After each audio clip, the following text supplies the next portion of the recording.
Hello everyone. Today we'll be discussing about the regulations and the control of commercial banks by the central bank of the country, which is RBI in India. When we speak about the regulation and the control mechanism of the commercial banks by the RBI India, the entire steps of regulation and control can be divided into 6 major categories. First one is the monopoly of note issue. In India, RBI enjoys the sole right of issue of banknotes of all denominations except 1 rupee note and coins. The 1 rupee note and the coins are issued by the Finance Ministry of the Government of India, and hence these 1 rupee notes are called as currency notes, whereas all other notes which are printed by the RBI are known as bank notes.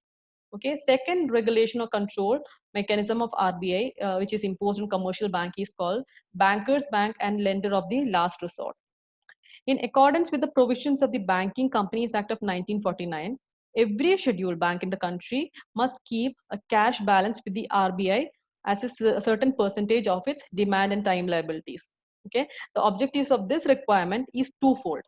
First one, to safeguard the interest of the depositors, and second one, to help in centralizing the banking reserves in order to regulate and control the credit position in the country. So this provision enables the scheduled banks to borrow from the RBI by discounting the bills of exchange. As the lender of the last resort, the RBI comes to the rescue of the commercial banks in the times of their difficulties by means of buying government securities. In short, the RBI comes to the rescue of the commercial banks when all other means of rescue are closed for the commercial banks, and it does not have any other way other than to approach RBI. So RBI is the lender of the last resort for any commercial bank in difficult times. The third regulation or control mechanism is called banker to the government. The RBI also serves as the banker to the central and the state government of the country.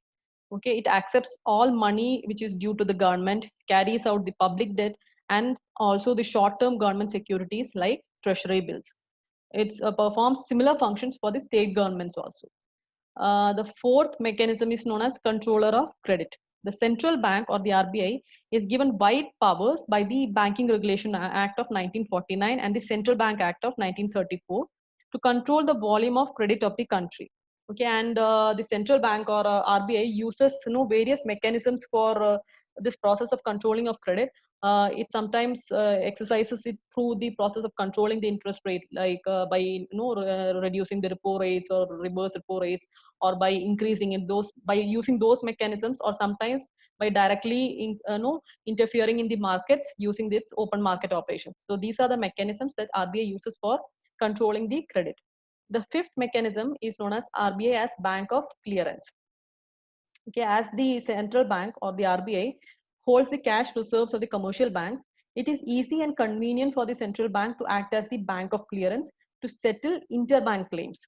Interbank claims are settled by the central bank by simple transfers without payment of cash by one bank to another bank.